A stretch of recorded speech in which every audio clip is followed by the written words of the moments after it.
Indian farmer alliance की ओर से कृषि एवं सहायक कार्यों पर आधारित संगोष्ठी का आयोजन 1 जून 2025 इतवार को शगुन रेजिडेंसी सोलन हिमाचल में आयोजित किया गया। कार्यक्रम में आमंत्रित मुख्य अतिथि डॉक्टर पी.के. खोसला, कुलाधिपति सुलनी विश्वविद्यालय सोलन, बतौर अध्यक्ष डॉक्टर परविंद्र कौशल, कुलपति वीर चंद्र गढ़वाली, उत्तराखंड बागवानी एवं वानिकी विश्वविद्यालय बरसार, वरिष्ठ अतिथि डॉक्टर राजेश्वर चंदेल, कुलपति डॉक्टर वाई.एस. परमार, बागवानी एवं वानिकी विश्वविद्यालय नौनी सोलन, और विशेष अतिथि डॉक्टर कर्नल राजेश शर्मा के पहुंचने पर अभिवादन के लिए पूर्व प्रधान बलदेव वर्मा और धन्यवाद के लिए डॉक्टर ओ.पी. शर्मा, पूर्व निदेशक विस्तार वाई.एस. परमार, बागवानी एवं वानिकी विश्वविद्यालय नौनी सोलन, स्थानीय शगुन रेजिडेंसी के कॉन्फ्रेंस हॉल में उपस्थित रहे। आईफा के संयोजक अशोक झांझी और प्रदेश प्रधान ठाकुर बुद्धराम की सेवाओं को खूब सराहा गया। हमेशा की तरह कार्यक्रम का संचालन माननीय मदन हिमाचली ने किया। कार्यक्रम को कैमरे में संजोया हरविंद्र पंडराली ने। सेमिनार के दौरान वक्ताओं ने भारत सरकार की विशेष योजनाओं अनुसार प्राकृतिक खेती की आवश्यकता पर जोर दिया गया। इसके साथ ही महानुभावों ने किसानों की समस्याओं पर विस्तार पूर्वक चर्चा करते हुए उनके समाधान को जरूरी बताया। विशेष करके बागवानी में शहद उत्पादकों और डेयरी क्षेत्र में आने वाली मुश्किलों को केंद्रीय अधिकारियों के ध्यान में लाने का विश्वास भी दिलाया।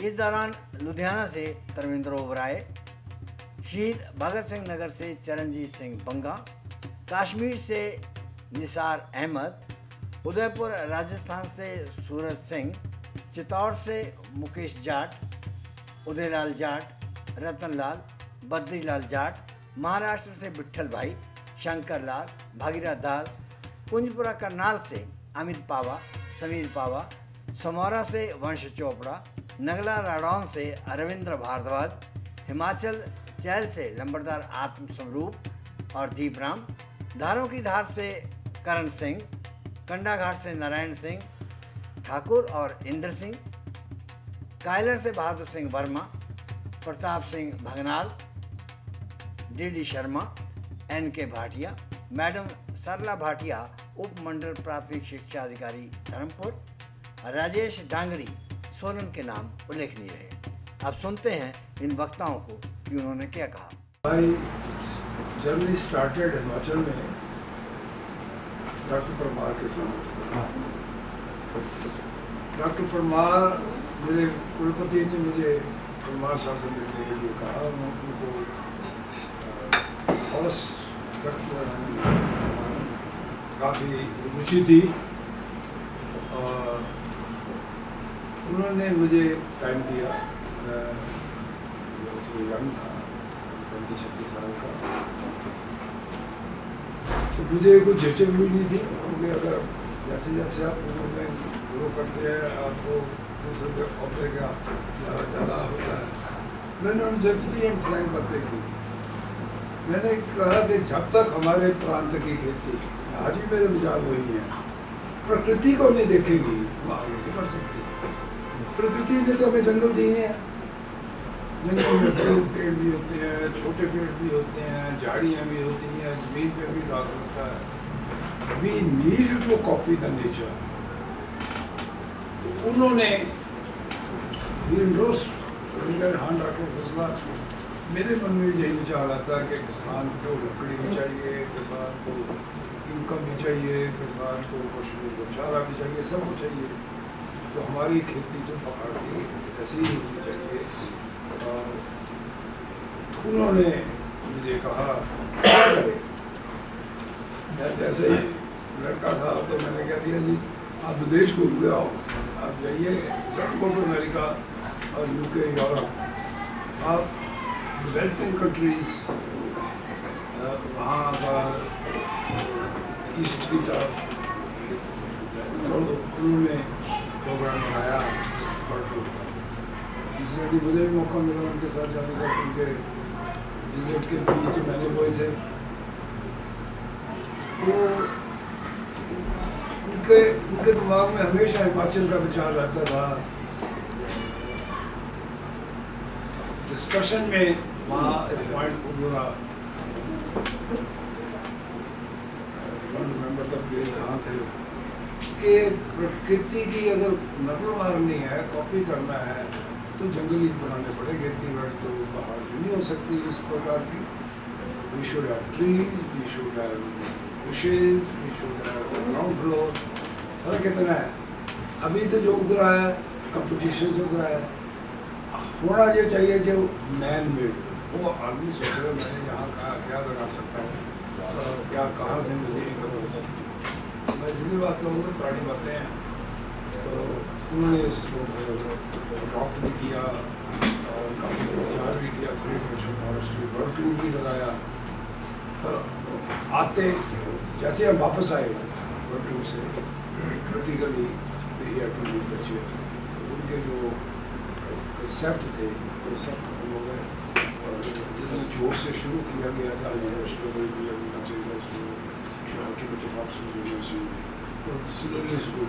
वो कंसेप्ट जीरो लेवल पे है। कंसिस्टेंसी बड़ी जरूरी है कि जो भी एग्रीकल्चर फॉरेस्ट्री की नीति बने वो गवर्नमेंट सस्टेनेबल होना चाहिए और हमें प्रकृति को ही देखना चाहिए। वही हमारा जवाब है कि हमें जो डॉक्टर परमार का आइडिया था इन्वेंशन फॉरेस्ट्री का, इट स्टैंड्स टुडे, बट बढ़ाया नहीं जाता उस लेवल पे। मैं भी बाई चांस हो रहा हूँ, डॉक्टर एक्सटेंशन भी रहा हूँ, सब कुछ देखा है, बट देयर आर इश्यूज। हमारे साइंटिस्टों की थिंकिंग वेरी स्पेसिफिक होती है, वो अपने सब्जेक्ट से नहीं बदलना चाहते। तो क्योंकि सबकी एजुकेशन पुरानी टीचर्स की पंजाब की है, आई डोंट थिंक कि वो उस हिमाचल को उस रास्ते में उस वक्त ला सकते थे। अब तो खैर यूनिवर्सिटी हॉर्टिकल्चर फॉरेस्ट्री यूनिवर्सिटी है, एग्रीकल्चर यूनिवर्सिटी है, ठीक है, they are serving the people still. As a old person, I can say, as an old scientist say, my only belief is कि हमें जो हमारे सराउंडिंग में हो रहा है उसी को अगर हम कॉपी कर ले तो हमें किसी और मॉडल की जरूरत नहीं होगी, we will be successful। आपने 5 करोड़ जो एक फिल्म जो बनाई है, 5 करोड़ जो 10 करोड़ व्यूवर्स हैं, 5 लाख तो बहुत बड़ा ये उपलब्धि है आपके लिए। और हम चाहेंगे कि आप इसी तरह से इसका प्रसार आगे बढ़ाते रहें और हम चाहे वो विश्वविद्यालय है या व्यक्ति स्तर पर, अपने स्तर पर जहाँ भी संभव होगा हम पूरा इसका जो है सपोर्ट करते रहेंगे, क्योंकि ये किसानों के लिए, बागबानों के लिए पूरे राष्ट्रीय स्तर पर जो है संदेश आप दे रहे हैं। आपको बहुत बहुत बधाई। बलदेव जी सुन रहे हैं, मैं जानता हूँ आपकी कंट्रीब्यूशन भी बहुत है आईफा के इसमें। हम पूरे राष्ट्रीय स्तर पर 15 दिन का एक प्रोग्राम चला रहे हैं, विकसित कृषि संकल्प अभियान। आज मेरा 4था दिन है। 29 तारीख से राजीव जी मैं खेत में ही ऑफिस में नहीं बैठा। 29, 30, 31 कल रानी चौरी में एक गांव में था और आज यहाँ मौका मिला। तो मेरा सौभाग्य है कि मैं ये नहीं कह सकते मैं इससे जुड़ा हूँ, मैं इससे पैदा हुआ, इसी में बड़ा हूँ। और इसी पे मेरा जो कर्म भूमि बनी, किसान का जो कर्म है वही मेरी कर्म भूमि आगे बनी, चाहे वैज्ञानिक के रूप में मुझे काम करना पड़ा। तो इस वक्त आपने ये आयोजन किया है, तो आप इस राष्ट्रीय जो अभियान है इसका पार्ट बने हैं, आपको बहुत बहुत बधाई।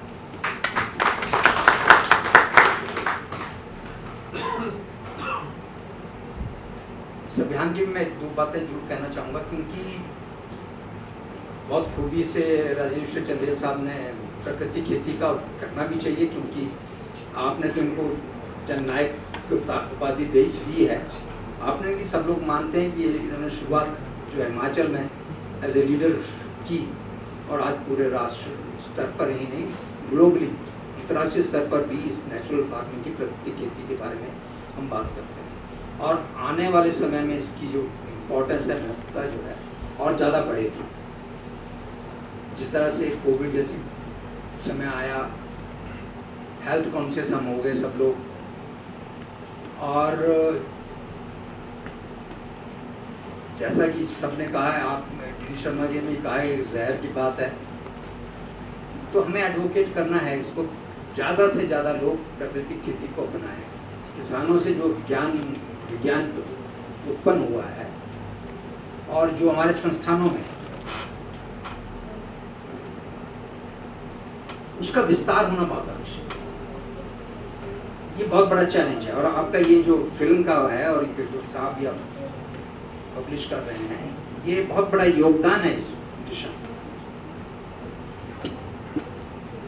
क्योंकि जैसा कि डॉक्टर चंदेल बता रहे थे कि जब हम एक कटोरा लेकर जो है गेहूं के लिए अमेरिका के पास गए थे और उन्होंने कहा कि ऐसे पैदा करो, आज हम ऐसी स्थिति में है कि सब कुछ हमारे पास, हम देशों को देते हैं।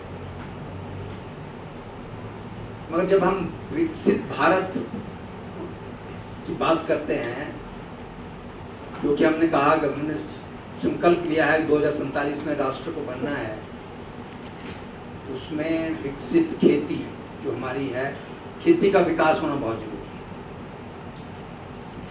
आप टेक्नोलॉजी के क्षेत्र में बहुत काम कर रहे हैं, शूलिनी विश्वविद्यालय, और देश की, शायद आप सबको जब मालूम नहीं होगा, देश की बहुत अग्रणीय जो विश्वविद्यालय हैं अपने क्षेत्र में,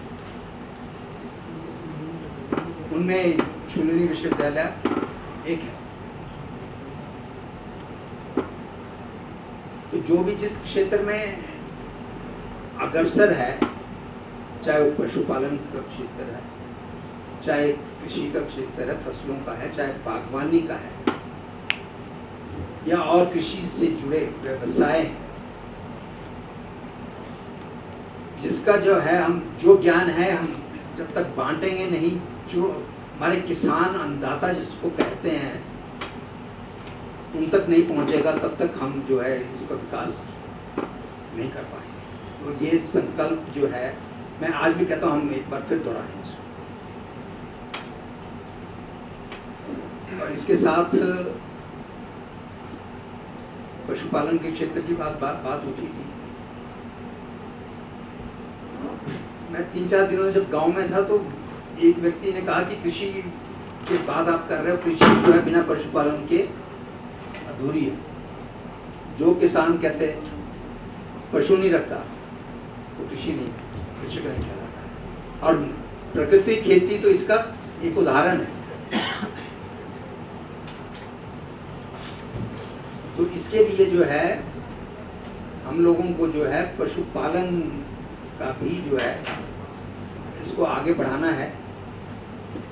उसमें इम्पोर्टेंट है नई ब्रीड्स की जो है उसको लाना, जो हमारी राष्ट्रीय स्तर में अपनी ब्रीड्स हैं, हमारी देश की जो है, उनका जो है आगे बढ़ाना बहुत आवश्यक है। और एग्रीकल्चर में भी टेक्नोलॉजी, तकनीकें जो है, जब तक हम तकनीकें नहीं अपनाएंगे, हमारे जितने भी नौजवान यहाँ पर आए हैं, जो अभी बात रख रहे थे, अपने सफल अपने अपने क्षेत्रों में रहे, चाहे प्रोटेक्टिव कल्टीवेशन की बात है, फ्लोरिकल्चर की है, हॉर्टिकल्चर की जो फ्रूट उसकी है, उसमें भी जो है अब नई नई टेक्नोलॉजीज जो आ रही हैं, वो आप अडॉप्ट कीजिए। वैसे आज उचित होगा बात करने के आर्टिफिशियल इंटेलिजेंस की, क्योंकि अब वो दिन नहीं रहा कि हम बहुत हाईटेक बात कर रहे हैं। हर जो व्यक्ति कृषि करता है,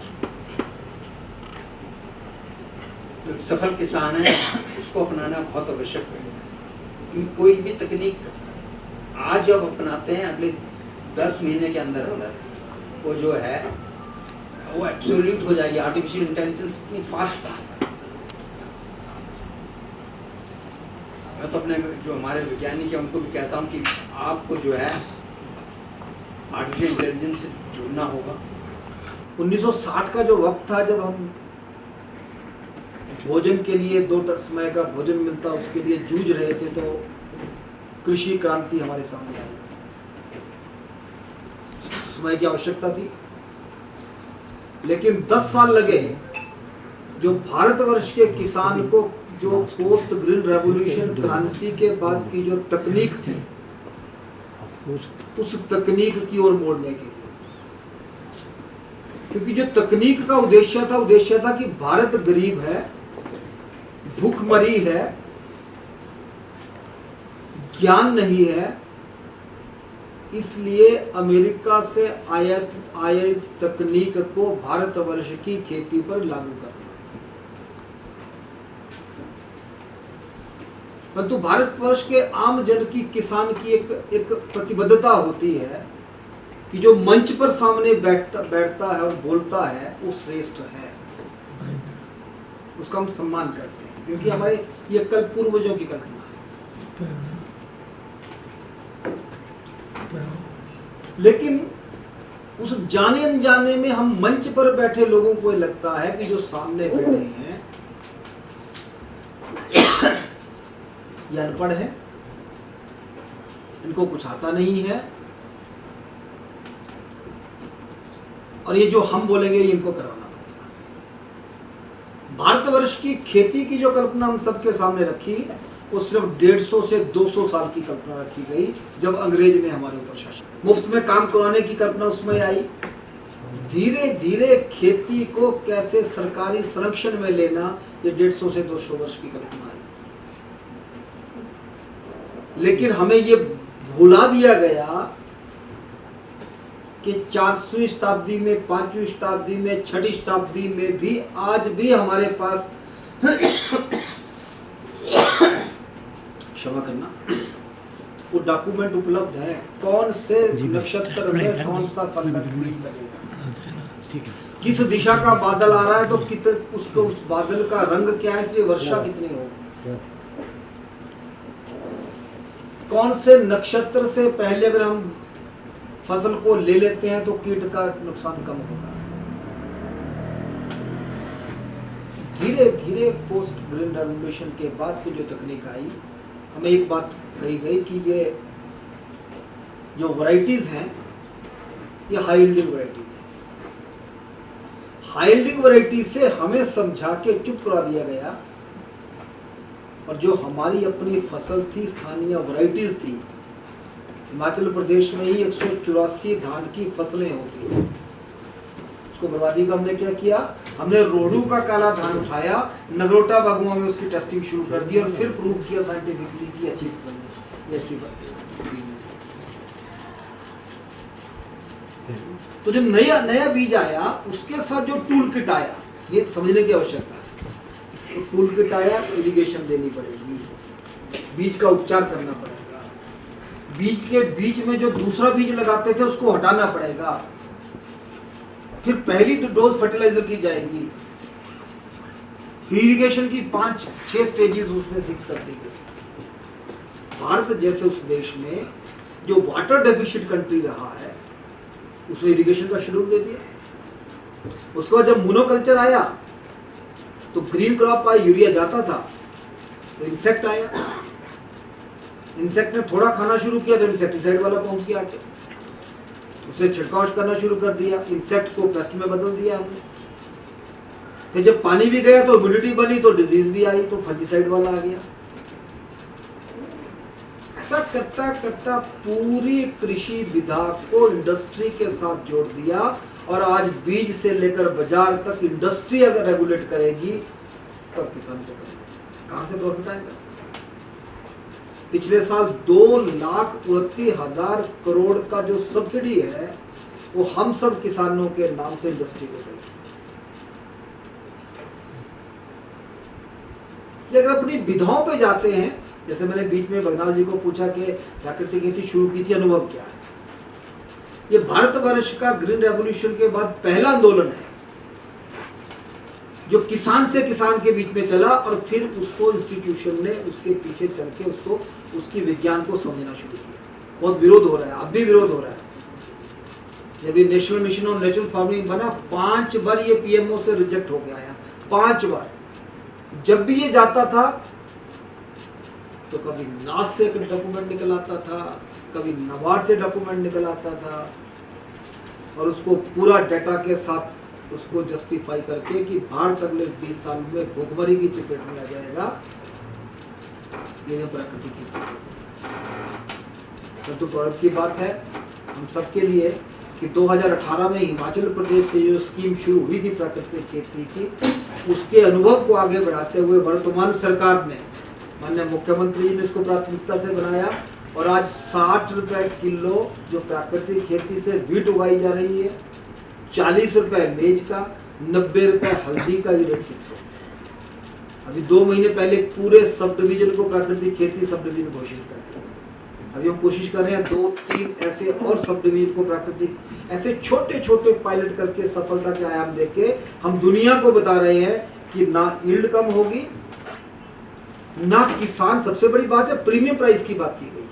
ऑर्गेनिक मॉडल हम सबके सामने दिया, देखा ऑर्गेनिकली ग्रो करिए तुम्हें प्रीमियम प्राइस मिलेगा, विदाउट डेमोस्ट्रेटिंग कि कौन सी दुकान है जो ज्यादा पैसे देती है, किसान को कौन सी दुकान है जो ज्यादा पैसे देती है। तो प्राकृतिक खेती में हमारी जो डिपेंडेंसी एक्सटर्नल मार्केट पे है उसको कट करना है, और सर्वश्रेष्ठ फार्मर वो बनेगा जो बाजार से कुछ भी नहीं लेगा। अभी पूरे देश में जो नेशनल मिशन जो शुरू हुआ, माननीय प्रधानमंत्री जी ने पिछले साल अक्टूबर में, इसकी नवंबर में घोषणा की, ये 2484 करोड़ का ये प्रोजेक्ट है और 16 महीने के लिए ये पैसा है। इसे इसको पूरे देश में हम फैला रहे हैं, और पूरे देश में नहीं, अभी दुनिया का एक मॉडल बना है। अभी एक 11 देशों का कंसोर्शियम बना है, हमारी यूनिवर्सिटी उसका पार्टनर है, और भारत के अनुभव को 11 देशों में कैसे ले जाना, ये काम हमारे विश्वविद्यालय को दिया गया है। इस प्रोग्राम की पेशकारी के पीछे हमारा एक ही मकसद है, वो है किसानों और पशुपालकों की आर्थिक दशा में सुधार लाना, किसान हित सरकारी और गैर सरकारी योजनाओं की जानकारी देना और किसानों को जागरूक करना। हमारे किसान भाई और पशुपालक भाई किसी तरह की खाद्य सामग्री या पशुधन की अगर खरीद करते हैं, जब बिक्री करते हैं, तो उनको ये पूरी सावधानी पूर्वक करना चाहिए। किसी तरह की खरीद फरोख्त संबंधी या किसी प्रकार की विवाद से हमारा कोई संबंध नहीं है और ना ही हम किसी तरह की जिम्मेदारी लेते हैं।